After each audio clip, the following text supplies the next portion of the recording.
All right. Well, I surely do appreciate everybody logging in. Welcome everybody out there in Zoom land.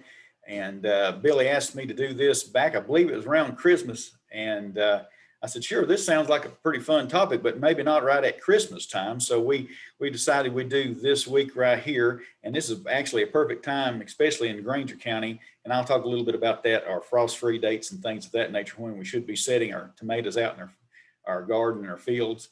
A little bit later, but if you do have any questions, you can definitely chime in and ask those. Go through chat, make sure I haven't looked over that. I'm sure Chris or Billy will kind of pay attention to some of that for me. And if I don't answer your question, just let me know and I'll try my best to get that to you. Even if you have to send me a PayPal request to send money, but no, I really enjoy the tomato work and here in Grainger County, and we got several Grainger County farmers up here that grow a lot of produce, and I've had to learn. I've been here about 20 years, just to give you a little bit of background about me, and so I've had to learn a whole lot about tomato production. I was in plant soil science with UT, and but I've had to learn a whole lot more about tomatoes, and I hope I've got it to a point to where you can understand it. I'm going to start out some basic information, and then I'm going to go more into some more details. And so hopefully we'll get some of your questions answered real quick. The first question that someone sent to me was, make sure we can get this thing to advance here. I think something's just, there we go. The first question they asked me is about variety. Now, it all depends on what you like. I have to tell you, this is not my wife, okay? There's some people who's really crazy about tomatoes, but this is not my wife. But there's some people who even wear them on their heads. So tomatoes are absolutely a wonderful fruit to eat, and some people even like to wear them. But the first thing is let's look at the varieties. And there are a lot of people want to know, what do I need to grow?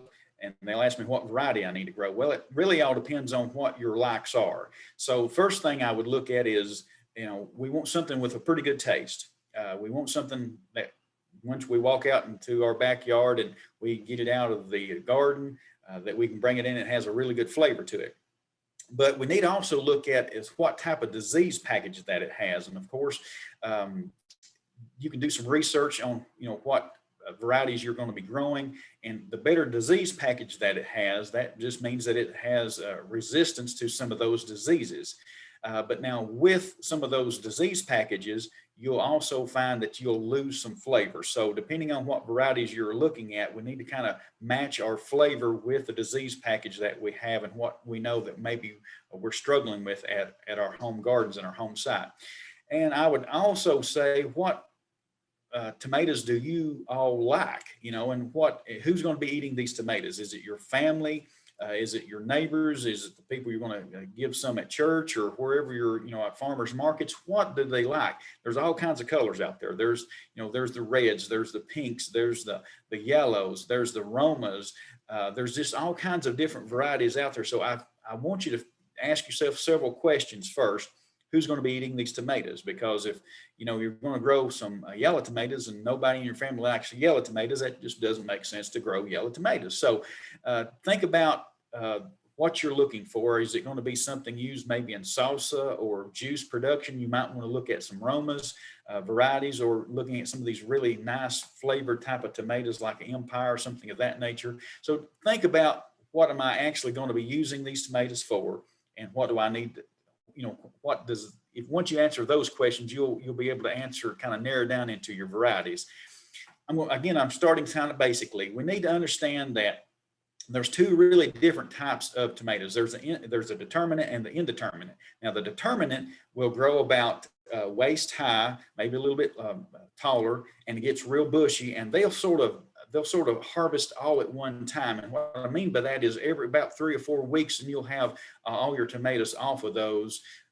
And then they'll they'll mature, and then they'll die on you. Indeterminate variety will grow as tall as you'll let it grow. I've seen some 30, 40, 50 feet tall. They're just unreal how much they'll just continually grow unless there's different diseases and problems with those. Of course, you're going to have some type of support system for them, a cage, a trellis. So think about, you know, what you're going to be buying, what type of variety is it, and then again look at your magazines, your seed catalogs. Do some research online about what your variety is and what resistance that it does have to different diseases. I'll throw these up because these are the ones that that we're using a lot in the home owner industry. You'll see Big Beef, you'll see BHN 589, you'll see Biltmore Celebrity, Celebrity Supremes, Empire. Then some of the golds or the yellow tomatoes, you have the Carolina Gold, you'll have the BHN 871, and then you've got grape tomatoes and aromas. The aromas, usually you'll see a Pony Express or a Plum Crimson. So look for some of those varieties. These really have good flavor. Most of them do. Some of them have some disease package with them. Some of them do not. And then there's sometimes you don't have any choice on what you're buying. And so, because a lot of times when we're talking about tomato production, you're actually buying transplants. You're not truly growing the seed, because if you're growing the seed, that's a whole nother topic for a whole nother day. But most of the time you're walking through a store, or you're walking through a garden center, and you're looking for transplants. So the first thing I think that you need to look for is you look for any type of disease that's on those plants. Is there any yellowing? Are they droopy? Are they falling over? Is there insects on them? Turn over those leaves and look on the underside. If you see a lot of things crawling around, keep walking. Is it too growthy? Is it real tall? You don't really want to buy something that's been there for a long period of time, that's really tall. Or is it too short? We don't want it too short either. And then is there anything weird that's kind of sticking out to you? Is there a lot of white lines in the leaves, or is there something strange about it? Does it have a strange odor even? So I tell people, if you got to start with something good to end up with something good. So you need to buy healthy transplants. No matter what you're doing, buy healthy transplants. Now, this slide is very specific for Grainger County, but you can find out your frost-free date by talking to your local extension agent. But in Grainger County, our frost-free date is April the 15th. And it's those frost-free dates just mean that that's whenever after that you don't have to expect a freeze really, or a frost event that would truly kill a whole lot of plants. Well, April 15th may be my frost-free date, but I always recommend to all my producers and all my homeowners, never plant a tomato in the ground until the last week of April. Where are we at? We're in the last week of April. So some people planted some last week and they have had trouble. They've had killed. They've had them, they've had to make fires and all kinds of stuff. But a lot of people want a tomato, a good, fresh, good quality tomato all year round. Well, that's easier said than done. But in certain situations, like if you're going to plant a determinate variety, the ones that get about waist tall, and they give your tomatoes to you all at kind of one time, then you're going to have to plant in succession, which means we'll plant in the last week of April, and we expect to harvest around the 4th of July. Then we'll plant again in early June, and we can harvest those tomatoes in August and September. And then we'll plant again in early July, and we're harvesting September, October, and really all the way through till a killing frost. And then with the indeterminate varieties, they just keep growing until something kills them, disease or the frost or something. And so you have to kind of manage those accordingly. A lot of times they get too tall on you, and you have to kind of top them out. And so there's different ways that I would tell people, you know, plant one row of tomatoes, and then 2 to 3 weeks later, 4 weeks later, plant another row if you're wanting tomatoes throughout your garden. So a lot of times people will just grow one time slot, and then they're out of tomatoes, and then they're like, well, I had tomatoes out, but they just died on me, or they just matured, or they just quit harvesting. So that's the reason, is because your determinate varieties usually will only harvest a month, a little bit over a month's time, and then they're done. Again, if there's any questions, and I think I hear some things hitting chat, but just y'all just may have to stop me and let me know. One thing, Anthony, that we did ask was, what about soil temperatures as far as planting? Soil temperature, any recommendations on that? Really, it's all about, of course, sunshine. You can talk about specific time frames. I just always look at usually the week after your frost-free date. And I do that because I give it enough time to warm up, and our seasons are just a little bit off, just a little bit. And so I have found out that most of the time, a week after your frost-free date, your soils are ready to start growing. Any other questions out there?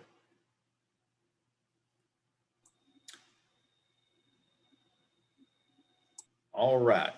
Talk a little bit about your spacing, and it really depends on your equipment. If you're going to in between the row, you know, some people have, you know, large tillers, some people have tractors. There's just different things that, depending on your equipment. The bare ground, you can look at 3.5 feet to 10 feet between your rows.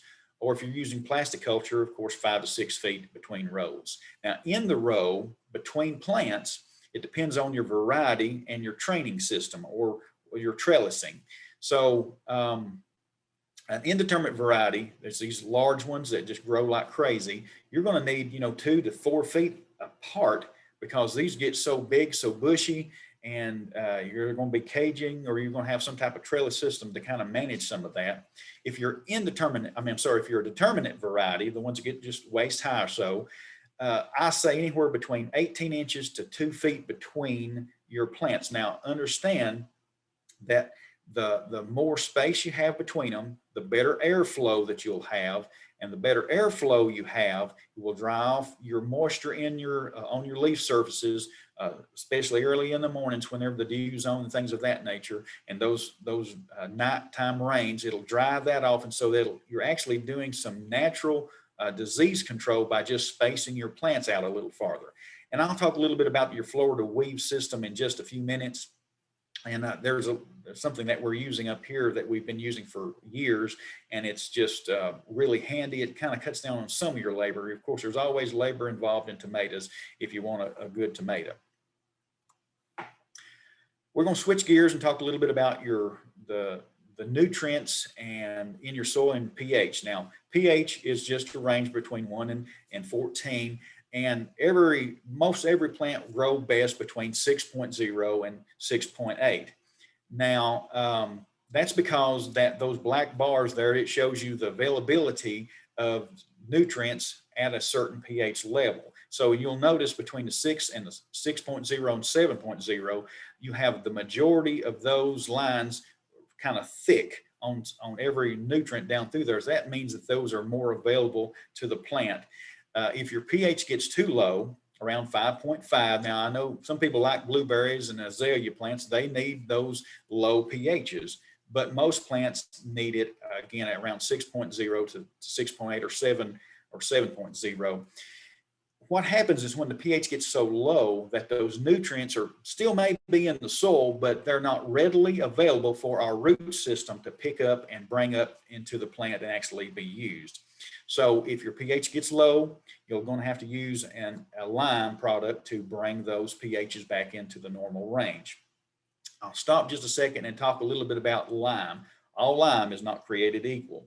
An ag lime, a granulated lime, works the very best. I've seen a lot of research here lately on some liquid limes, and I'll talk a little bit about that. But your granulated lime, you're going to look at about 6 months to get the full benefit of your limes actually working in tilled ground. Now, there's a lot of research out there that says that just on sod ground, on grass ground, it's taking, sometimes 9 months, sometimes a year, sometimes even a year and a half before you're getting your full benefit of your lime and your pH getting back up to what normal rates is. So the moral of that story is, don't let your lime get out of whack. Soil test. See where your pH is, especially every about 3 years for sure. You need to be soil testing to find out what's going on. And that ag lime, that granulated lime, is going to last most of the time on most soils around 4 years for you. If you haven't limed in a long time, it's probably a good chance that it needs lime, but always do a soil test to give you an idea. Now, the liquid limes is more of a quick lime. You'll get some benefits, basically a 1-year benefit out of those liquid limes. There's a lot of people out there who wants to sell liquid lime to you, but you're not truly getting a true pH change. You're helping that ground, you're helping that plant for that one season, that 1 year, and that's all it's doing. But if you need a rescue, liquid lime actually works. It's sort of like the old hydrated lime that people used to put on their tobacco or other crops, and it would change your pH, and it'll actually help green up a lot of your plants. But it only worked that short amount of time. It's just readily available. And that's sort of what the liquid limes are like. Now, more specifically for tomatoes, tomato range pHs should be 6.5 to 6.8. That's a proven tomato. He gives you the thumbs up. That's the proven pH that actually works best for our tomatoes. Now, why is that? We have a lot of diseases that are in our soils. We have Fusarium wilts, Fusarium root rots. There's a lot of different soil-borne diseases that are in our soil. And we know that the pH, if it stays up around 6.5 through 6.8, then those soil-borne diseases are harder to take hold of your crops, and they don't affect your root system near as much. So I like to keep my pH up a little high on our tomato crops. After you get above the 6.8, some of the nutrients that a tomato needs, and they're very, very sensitive, by the way, tomatoes are, they don't, some of those nutrients just does not get used in the plant, and we need most all nutrients for our tomato plants. All right, talk a little bit about fertilizers. There's all types of fertilizers. You can do it organically or traditionally, but there's all kinds of fertilizers out there. Of course, there's organic matter, composting, the green manures or crop covers, or liquid fertilizers for your organic fertility. Traditionally, we got, manures, cover crops, and all types of the, 6, 12, 12, the 12, 24, 24s, the triple 19s, triple 15s, triple 10s, you name it, they're out there. Now there's some liquid water soluble fertilizers that are out there, and a lot of people know about these, and some people have no clue what they are. These are like your triple 20s, 20, 20, 20, calcium nitrates, and your potassium nitrates. And what they are, they'll go into solution, they'll go into water real easily. You can mix them up, and they're in a liquid form, and they're readily available to your plants. And we use a lot of these liquid water soluble type of fertilizers in commercial production, but there's a lot of people who use them just in homeowner production because they're readily available. And I'll talk a little bit more about the importance of those in just a second. Talk a little bit about soil testing. If I wasn't a good extension agent, I wouldn't tell you anything about soil testing, but soil testing, you've got to do it every once in a while. You just need to go ahead and zigzag those areas.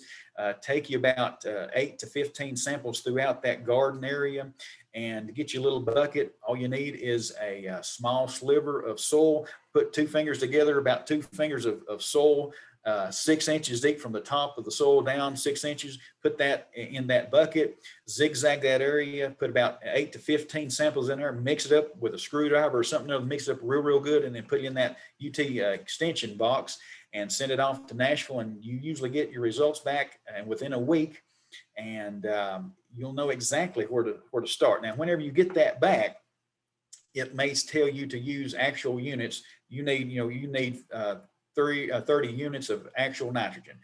So I'm going to talk a little bit about what's in a fertilizer bag. And this I'm starting kind of basic, but hopefully I'm building up some details that some people may have never heard before. Now, we've got a bag here of triple 10, and let's talk a little bit about what truly is in that bag.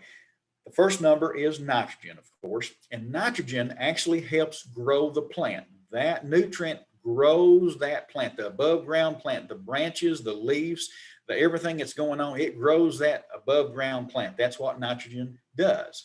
The middle number is phosphate or phosphorus. That actually is a nutrient that actually helps the root systems develop. And so a lot of times you'll see starter fertilizers with a number like 8, 48, 16. That middle number is really high. Why? Because we want a good root system started for our transplants, for our plants in general. So you've got to have that middle number to develop the root system. So if you're growing potatoes or carrots or something of that nature, that beets, that's something that is a root that you're trying to harvest, you may need some more phosphorus in that ground. It just depends on what's, again, the soil test tells you. The third number is potash or potassium, or some people call it K. That nutrient actually helps develop the fruit itself. If you're growing tomatoes, it helps develop the fruit and helps actually the sizing of the fruit, helps it makes them larger. It actually helps with the seed pod development.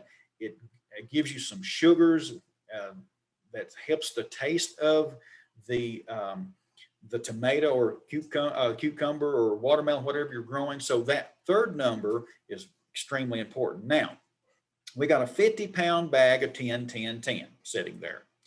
And your soil test may tell you you need 30 actual units of nitrogen. Now, it would take 100 pounds of triple 10 to give you 10 pounds of actual nitrogen.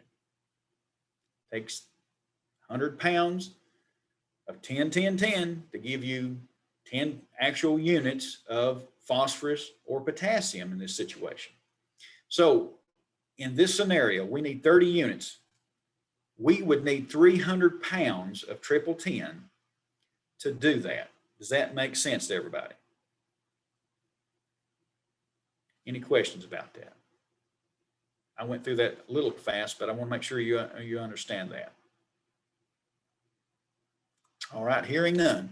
A lot of people want to do organic fertilizing, and again, that's totally fine. There's a lot more products out there on the market. There's fish emulsions, there's the Agro organic soils, there's the bone meal, the blood meals, the corn gluten meals gives you some nitrogen, some liquid kelp, but understanding those numbers and what you're actually needing will help you in the long run. Just a general rule of thumb, a lot of people say, well, you need to use a complete fertilizer. And a lot of people don't understand what that terminology really means. A complete fertilizer just means you have all three numbers, a 10, 10, 10, triple 15, 6, 12, 12. You have some of all of them. There is some out there that would be like a 0-4, that'd be a 46-0-0. That's not a complete fertilizer. So understanding if someone says a complete fertilizer, that just means it needs all three numbers. I tell everybody I always use a soil test, but if that's not a case right now and you're needing to put something on, the general rule of thumb is put about 2.5 to 3 pounds of some type of fertilizer on at least 100 square foot of a garden area. And I try not to put my fertilizer directly to the root system. We've done that in the past. Me and Dad growing up, we used to grow 2 acres of garden where we needed it or not. And, but we've done it in the past, but you have a tendency, if you're putting fertilizer directly to your root system, if you're putting too much, or it's a really hot fertilizer, especially with some of these other new fertilizers, they could be a little bit hot. You could be burning your root system, and you could be causing more problems than it's worth in the long run. So if you can do some side dressing or put it on before you're actually planting and till it in or whatever. And then I always go back in and I say, do some side dressing or do some drip through the water, or even side dressing and letting it rain in or watering in beside your plants.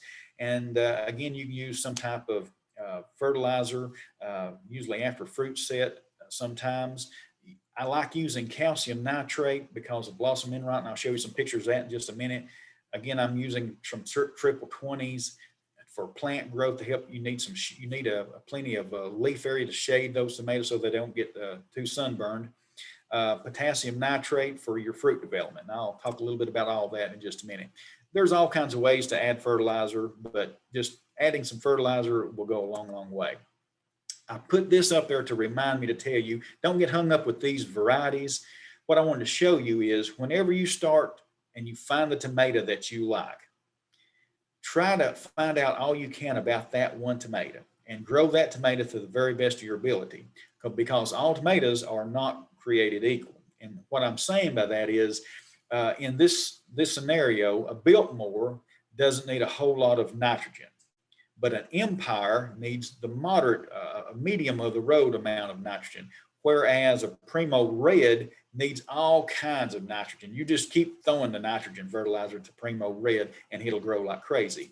So understanding your variety and how it grows will go a long, long way. So if you got several varieties in the same row, you may not can fertilize them all the same way and get the best results for every plant. So you might want to split up to where you have maybe, and for a small production, you may want to put 10 plants of the same variety together. That way you know how to fertilize that one, and then 10 more plants later on down in the row. So there's just different ways of doing that, but all tomatoes are not created equal, and I just wanted you to understand that. Now let's get into some pictures. The picture says 1,000 words. This is nitrogen deficiency, and you'll see there, of course, there's a pepper plant and a tomato plant, but the growing part of the plant is yellow. And whenever the top parts of the plant starts getting yellow, most of the time that means it's a nitrogen deficiency. Now, this is not to be confused with a pale green. A pale green in the top few leaves means that it's actively growing. So you want these young plants to have a little pale green at the very top. That means you're giving them enough fertilizer, they're growing good, they're happy, they're just growing like crazy. A pale green, but a yellow is nitrogen deficiency. Now, phosphorus deficiency, the second number fertilizer, you'll notice all types of purple veins, and you'll notice purpling under the leaf, and you'll have a real spindly type of plant. It will be stunted if it's not growing. Now, there's certain situations where a phosphorus deficiency may tell you that I've got a problem with my roots. So just because it's purple doesn't mean, okay, I'm going to throw all kinds of fertilizer to it. There could be some underlying things going on, like the root system has been damaged from insects or disease, and it's not being able to take up the phosphorus that it needs. Potassium, which is the third number of fertilizer. A lot of people get this one mixed up. You'll notice on the plant itself, the edges of the leaf of the older leaves, the ones closer to the ground, you'll notice that there is the margins of those leaves are yellowing and dying back. And that's usually a potassium deficiency. Now you'll notice the tomatoes that's on the top red ones, the ones on the left is a good tomato. It's been sliced open, and you can see that the seeds are developed and they're all in good shape. The red tomato that's over to your right that's been cut open, you'll notice the white core. There's a big white core in the middle of that. The seed pods have not developed. The juices is not developed like they should. That's a potassium deficiency. You're not giving them enough potassium to eat.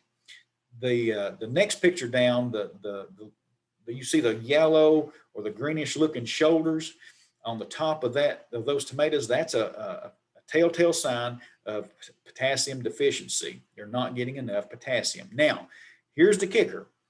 Tomatoes need twice as much potassium as they do nitrogen.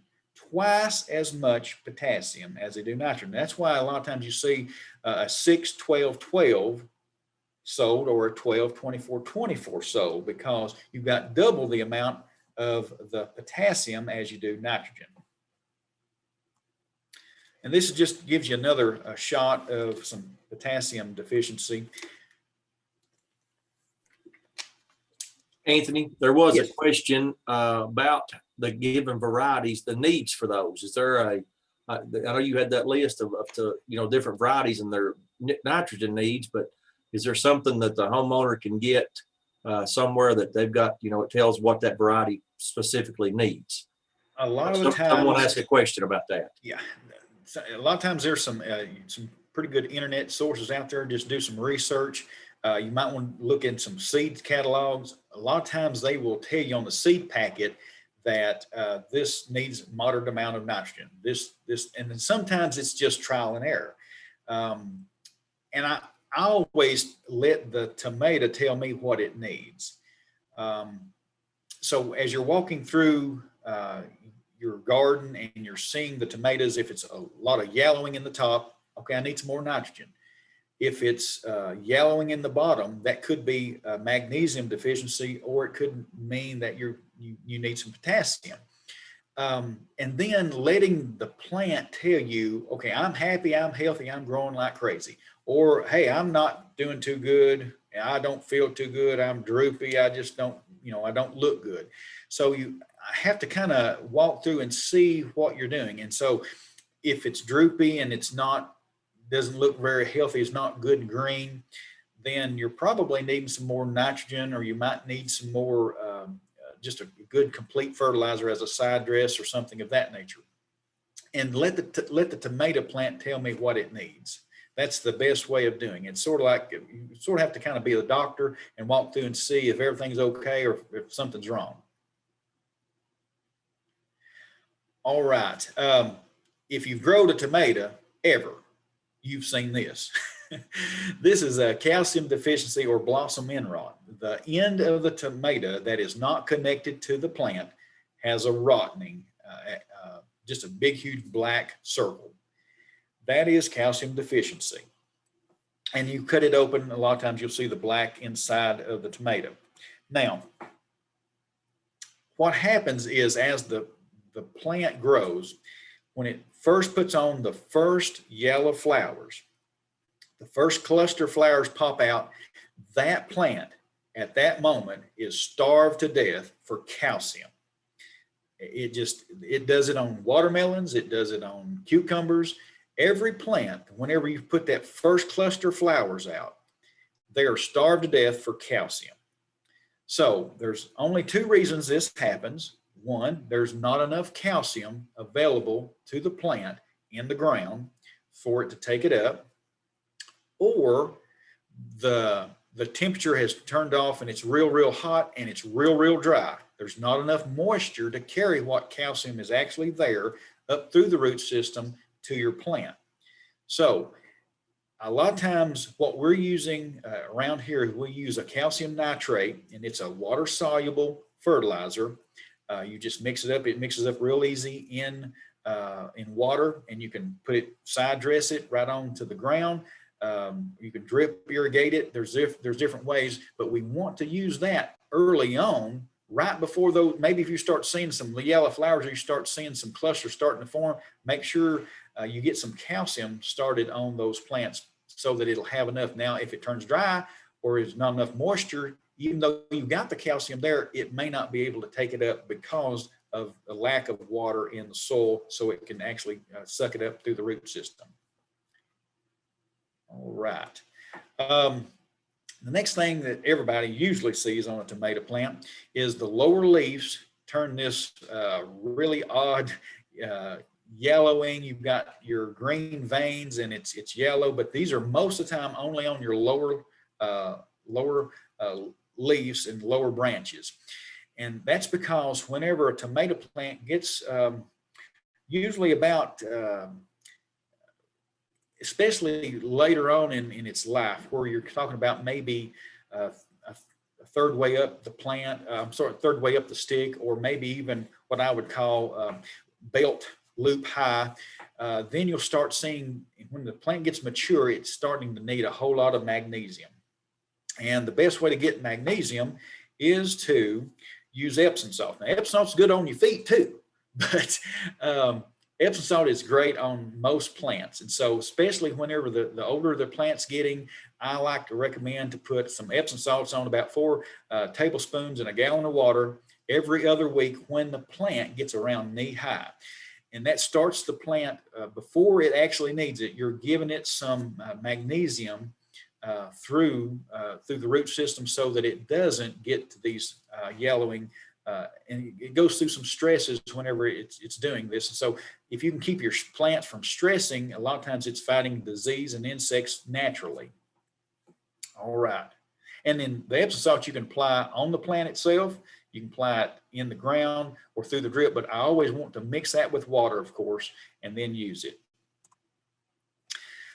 I put this slide in there because there's a lot of people who are doing research online, and you'll hear a whole lot about Boron Research and how it's helping yields, and that is very true. A little boron, though, goes a long way. In an acre, you only need 2 to 3 pounds of actual boron for a whole acre. So you just don't need to use a whole lot of it whenever you're using it. But the problem is if you put too much boron on, it's just as bad, and it's the same symptoms as not having enough boron. But the boron actually kind of helps boost some of your yield. You'll get a few more extra tomatoes. You get a few more extra pounds depending on what's going on. But there is some research out there that shows that boron does work, and we've been using it for a long time up here. But I'll throw that in there just to let you know some people are buying it and misusing it. I just don't want people to buy it and misuse it and actually turn into more problems than it's worth. All right, I'm going to stop for a second before we get into weed control. Was there any questions that popped in? There was, Anthony. They're kind of ranging all over the place. One of them asked what to do for nematodes, and that you may be getting into that later. One of them does mention if your plant is deficient in something and you add that, is that going to correct it the same growing season? Oh yes. Oh yes. The Epsom salts will work overnight. Especially your water soluble fertilizers will work almost immediately. I mean, as soon as they get available to the root system will take them up and going through, just a few little bits, and it's going to correct everything. The lime, they may be asking that question about the lime. The lime will take 6 months to actually work on most cases. So you may have to, but I always tell people, if you need it, use it. Use it as quick as you can.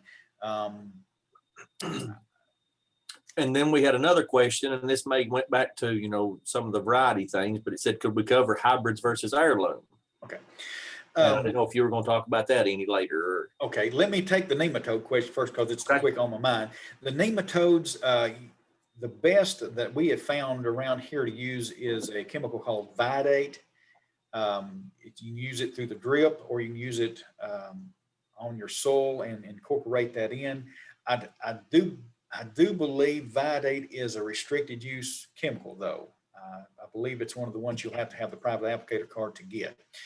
Other than, I was trying to think of a natural way to take care of nematodes, and I haven't found any right now. There's some natural ways to take care of some different diseases, and I'll share that in just a few minutes.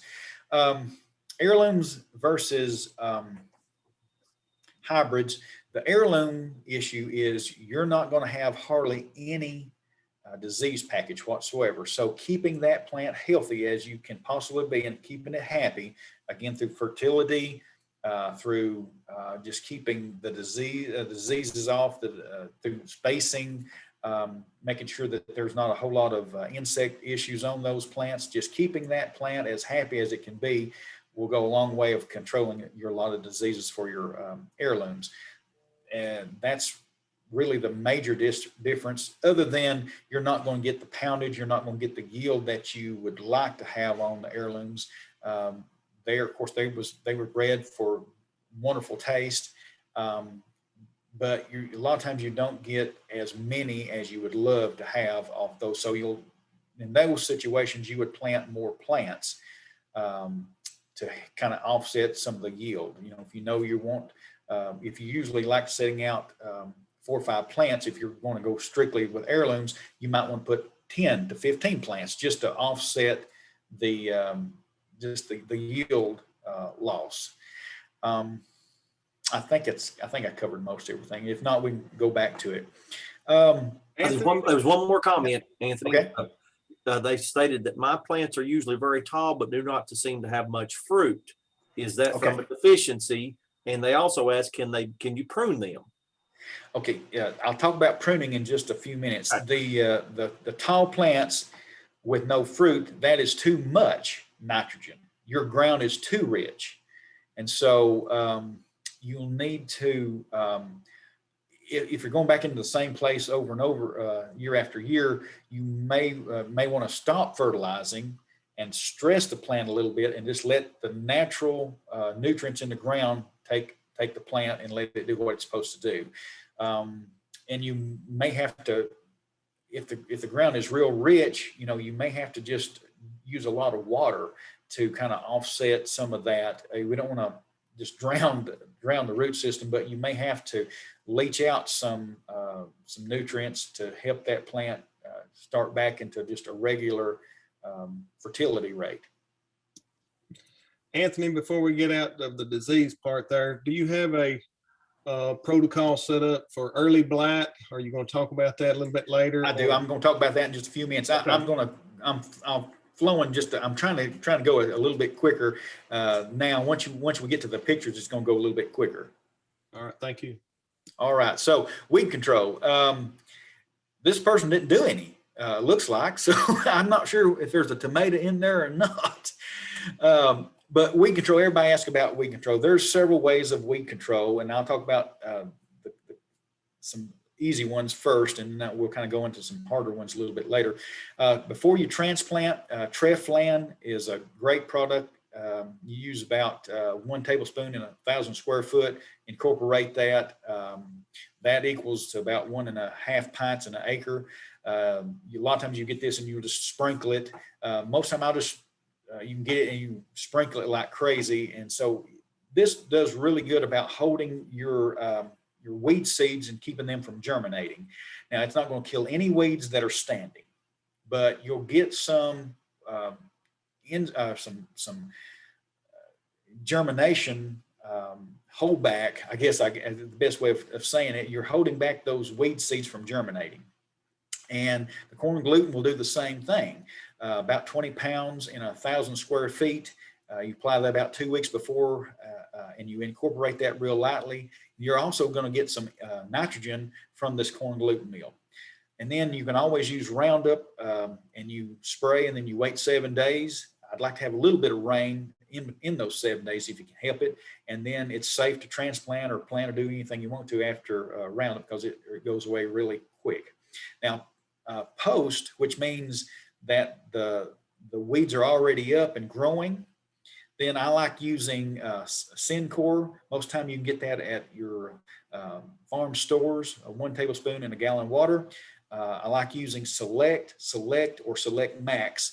That is your grasser. It's only going to kill grass. Your Select is, and so you're using about 6 to 8 fluid ounces an acre. So that's about 1 tablespoon in a gallon of water.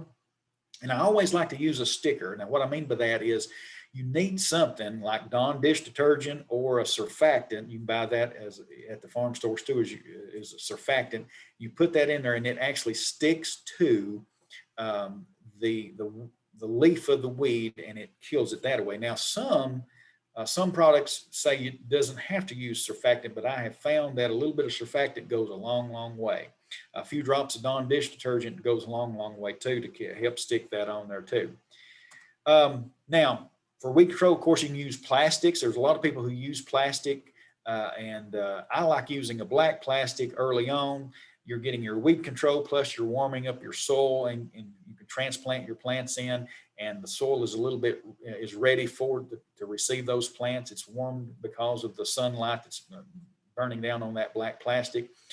While I'm on plastic also, if you're going to use plastic and you're going to have maybe a real warm season, you're going to look at maybe having a couple crops of tomatoes. I like putting a black plastic and a white plastic down, both together, one on top of the other, and the white plastic down for your summer tomatoes.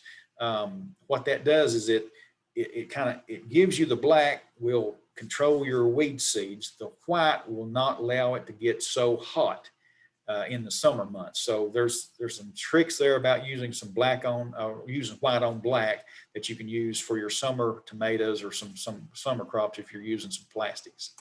Now, if you want to do it the organic way, solarization is really our best way to do a lot of weed control, and you can get some disease control by using some solarization. Now, on a big scale, this is extremely hard to do, but on smaller sections, all you need is 2 layers of clear plastic, and you need some bricks or need something to kind of to hold it down and insulate it.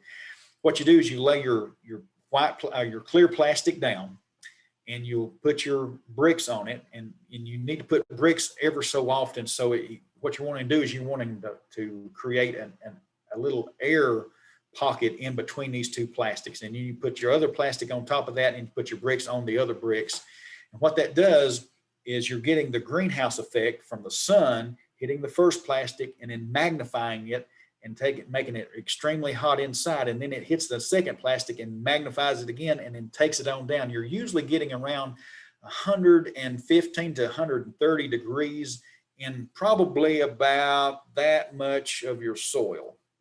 Now, if you'll till lightly, you're killing weed seeds by doing this, and you're killing a lot of your disease. But if you'll till real lightly, you're not going to bring up new seeds from below this 3-4 inches, and you do a real good job of doing some weed control. But again, this is on a kind of a smaller scale. You may want to, move this around depending on how large your garden is, but that's a neat way of doing it on a natural deal.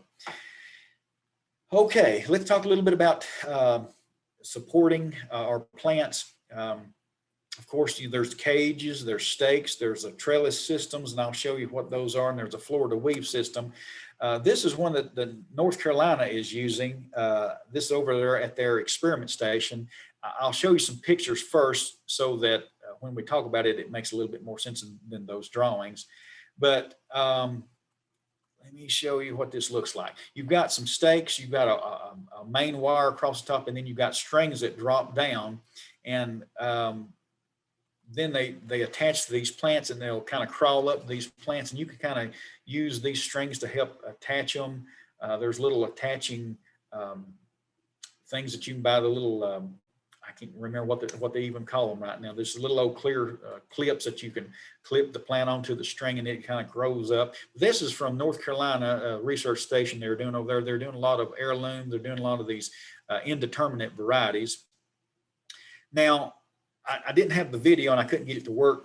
I was afraid it was going to hang up the Zoom and everything, but this is what I call the Florida weave. What happens is you have a stake, you plant 2 tomato plants, and then you have another stake of stick. So what you do is you take a string and you'll tie it onto your stake, and you'll come on the right side of the plant and go down to that to the next stake, and you'll wrap it around it a couple times and keep going down the row. And then when you get down to the end of the row, you come back around and go back the other side of the plant. And what happens is you're holding the plant in between two strings. And then of course you do that again and again as the plant grows. This is called the Florida weave system. You can zigzag this in between your plants, but I have found that just beside the plants on both sides work really good. And does just as well as anything else I've seen. This is what we're using in most commercial crops right now, and we're using it for some homeowners, and everybody just absolutely loves this trellis system. But this is something that I think will really help on your labor, and you can buy your tomato string at your local farm store, and it works really good. A lot of times it's real easy to do this. Any questions before we go into the more terrible topics like disease? We had one, and they said they missed the time frame for the solarization. But then Chris Hicks, he did share a good publication. For those of you that's not opened your chat, there's a good publication that Chris has shared. If you click on that link, it will open it up, and it's a UT I think it's UT publication on soil solarization in Tennessee. But they did ask, they missed that time frame. What did you say on days and weeks? Well, it's a little bit, the publication has that there. It really kind of depends on your soil. We have clay soils around here, maybe a little bit more than you all do. I'm not sure, because I know we're covering a lot of counties, but the clay soil seems to take a little bit longer. All right, the disease and its control. I'm going to this is actually a pretty terrible picture, and this is actually what happens sometimes. I talked about a lot of those soil-borne diseases. This is Fusarium Wilt, and it's called the flagging disease. It kind of turns yellow just on one side of a branch, and you see the one side is green, the other side is yellow on this picture. And you'll see it as you're walking through. You'll see that when it's really yellow. A lot of times that is if it's just one plant out of one of them, out of several of them, sometimes it's these wilts. You can take that plant and cut the stem nearer to the ground open, and you see a lot of that brown decay that's inside the vascular tissue. That's not allowing any nutrients to go up or down. So that plant is on a quick road to death. There's, again, you're just looking at some varieties to help you find some disease resistance, keeping your pH up. Rotational, you can rotate your crop 5 to 7 years, but still yet that's extremely hard in some homeowner situations that you have just so much area. Don't over fertilize. If you know you've got some Fusarium Wilts and you know you have this disease, don't over fertilize with nitrogen because it really brings on the disease, and then controlling your root knot nematodes. Fusarium wilt, I like telling people about this because a lot of people have it and there's just no way to get rid of it. It's there. So there's a lot of some biological controls, soil guard, there's root shield, there's some other things you can do. You can plant some mustards and then go in and chop those up and then till those under and leave that in the ground. And what that does is that ties up a lot of your the bad bacteria and ties up some things that'll cause a lot of your root diseases. So just by doing some cover crops with some mustards will work also. Again, tilling those under and letting that work in. You'll see a lot of bacteria out there. These actually look like 3 different ones, and they are. It's bacteria speck, canker, and spot. But what we're seeing now, no matter what it looks like, it's bacteria. And it takes a laboratory under microscopes and culturing and things of that nature to actually learn which one it really is.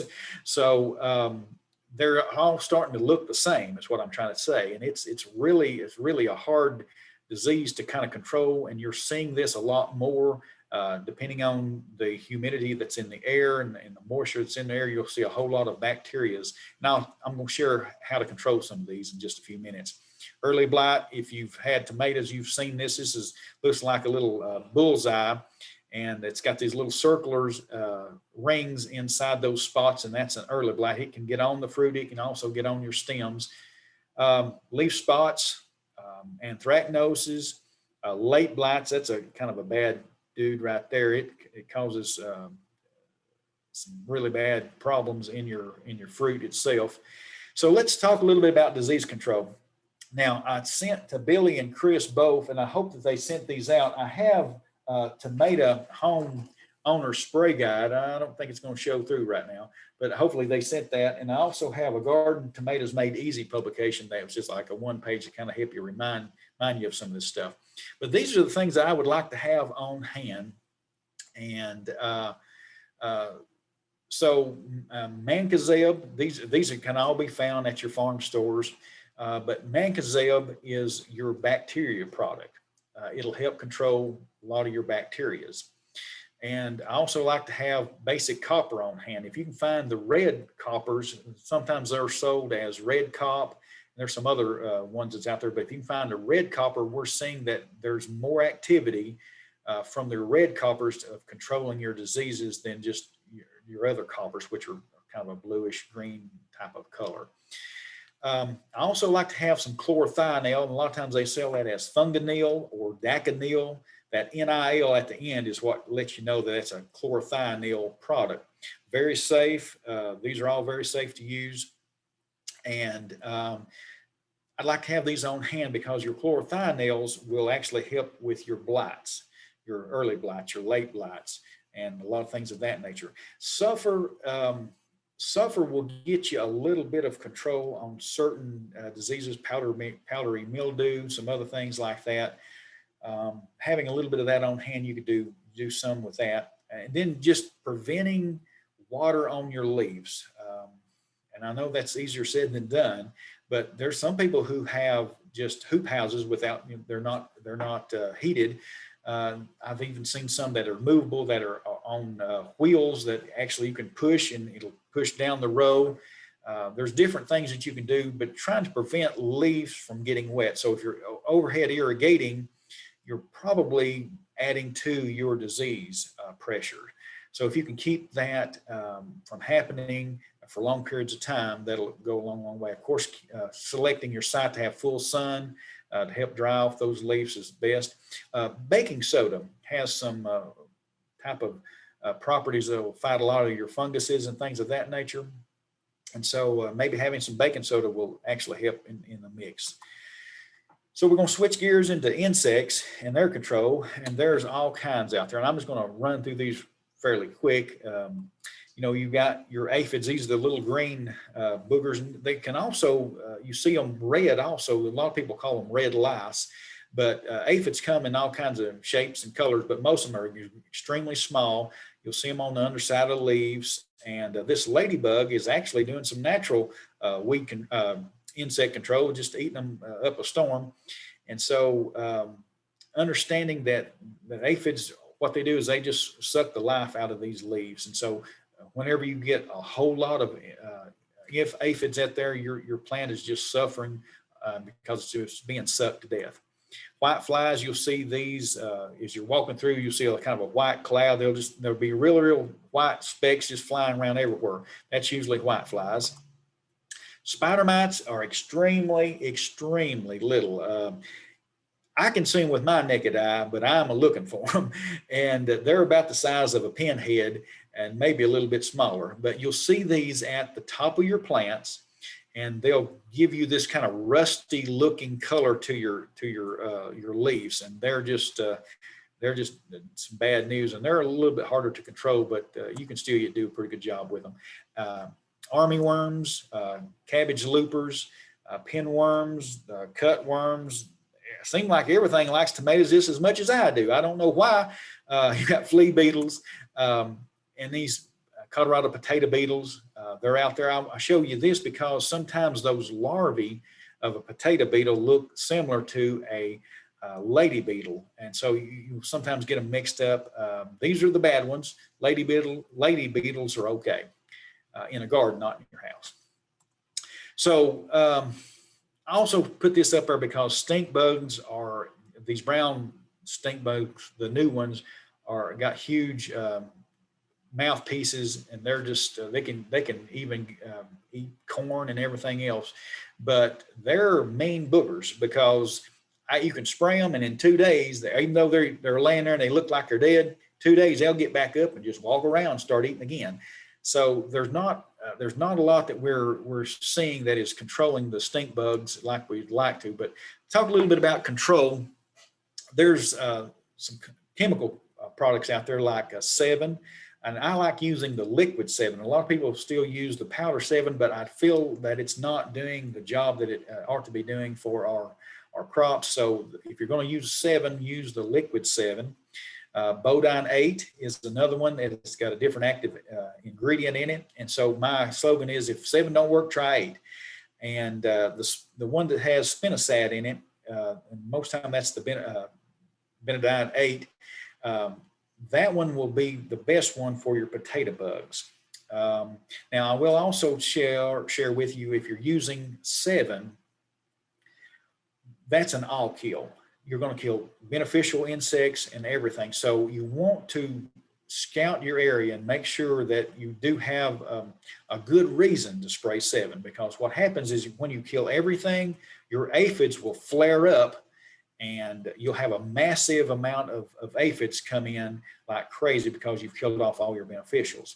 What you do there, of course, you come back in and you have to spray again for your aphids. Organically, if there's a way that you can run a few bug zappers all night long, will go a long way. If sometimes if you have 2 or 3 or have them on the corners of your garden or something other, just let it run. You're going to get your moths and things that are forming your worms. So there's a lot of good benefit with just running some bug zappers. Insecticidal soap works really good. You can use Dawn dish detergent for that also, but you can buy the commercial insecticidal soaps. Of course, it's very safe. So also, I like having some neem oil around. Neem oil is organic, but I am liking neem oil better and better as the years go. Neem oil, what that will do is you're controlling some of your thrips. Thrips are extremely small insects that a lot of times live in the flower, And most of our chemicals and everything, and even the insecticidal soaps and stuff, will not get into that that flower. So, but your neem oils are doing the job for us and controlling our thrips really well. So I like having neem oil. I like on our oils. I like using those in the morning. I don't like to use them in the hot of the day or right in direct sun if you can help it in the hot part of the day, because sometimes those oils will burn your plants. Sulfur has some properties of running away some insects. And then I put put hot pepper out there because a lot of people have problems with rabbits and deer and things of that nature. So mixing up some hot pepper spray and spraying over the plants a lot of times will deter your walking around insects, these big ones, the rabbits and the deer and stuff, deter them and get them out of the way. You also run a electric wire near about maybe 6 inches off the ground. That'll kind of keep your raccoons and stuff away. If the one thing I have found, if you've got a big problem with deer and you're using electrical wire around it, get you like a little pie pan or get you some aluminum foil and put it on the electric wire, put some peanut butter on the end of it, and then put the juice to it. And then as the deer come around, they say, oh, they'll go for the peanut butter because they smell it and they like it. And they'll take one bite of that and say, I don't think I like this garden very much. And they usually won't come back for a while. But and that's not animal abuse. That's just controlling and protecting your plants. So, let's talk a little bit about pruning. There's different kinds of ways of pruning. But what I have found that if you prune, and if you prune it right, you'll have a much happier and healthier plant, and you'll have better yield. Now, you'll see the first cluster on the screen there. It's those yellow flowers, and below that is what I call all the lower leaves, the branches and things. So I like to remove every one of those once that comes out. And the reason you do that is those lower leaves are close to the soil. You get rain, you get all kinds of things going on, and soil will splash up onto your leaves. Leaves then have this dirt on them and they get sick real easy. And the lower leaves have about done what they're going to do by the time the cluster comes. They about give you all the photosynthesis that you're going to. Well, not really, but they're slowing down and they're a liability. So you need to kind of prune those out if you can. A lot of times people plant them and then they'll prune some of them off anyway because they're so low to the ground, or they might be a little bit diseased, or you'll get some issues with your lower leaves, and they bring on a lot of different diseases. So by pruning some of those off goes a long, long way. Now that's the picture to your right is a sucker picture that's in between any sucker that comes up where the leaf branch comes out. That is a sucker. Some people will leave the lowest sucker to for if something happens to the other branch that's coming off, that sucker will come up and actually give you some tomatoes. There's two lines of thinking. One is I remove it and I push more production and better tomatoes, quality tomatoes on up into the vine. But some people like to leave it and you get more tomatoes, but you have smaller tomatoes. So it depends on which way you like to do it. You leave that first sucker, but I take the other ones off because they're taking away from your larger fruit. And so it just depends on if you want a lot of fruit, smaller, or you want some good quality big fruit. And so you have to kind of make up your mind for yourself on that one. All right, there's some pollination tricks. Remember, they have to be pollinated. You know, it'd be great if you had some bees by and by, but if you have a leaf blower, you can kind of, once you're seeing a lot of these yellow flowers and you get a lot of yellow flowers out there, you know, taking a little leaf blower, if you hadn't had a rain or hadn't had a windstorm or something that come through, if it's been real still for a long time, taking a leaf blower and kind of just blowing through the canopy a little bit, If you've got stakes up and you've got the Florida weave system where they're all sort of connected, you can go by and just bump and just basically bump the last stick or bump the sticks as you're going through the field, and that shakes the pollen and it helps the pollination. So anything you do, there's some people who actually even use the automatic toothbrushes and, zzz, and hit every little flower. That's a little bit too much for me, I think. So we got a whole lot of tomato flowers up here. This is one I'm about through.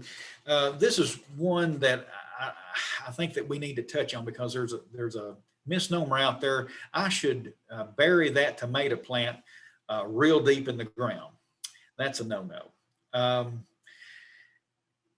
They say, well, it makes roots up on the stem. Yeah, it does that, but that's an automatic thing with tomatoes. I like to just plant the transplant right at the soil level where the transplant soil ends.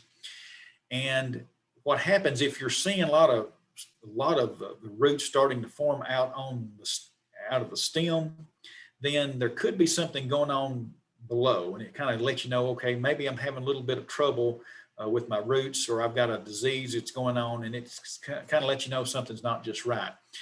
But the deeper you put it, the more likely you're going to get soil diseases, the more likely you're going to have pathogens, you're going to have insect issues. You're just asking for trouble whenever you bury your tomato too deep. So just plant it at the normal height.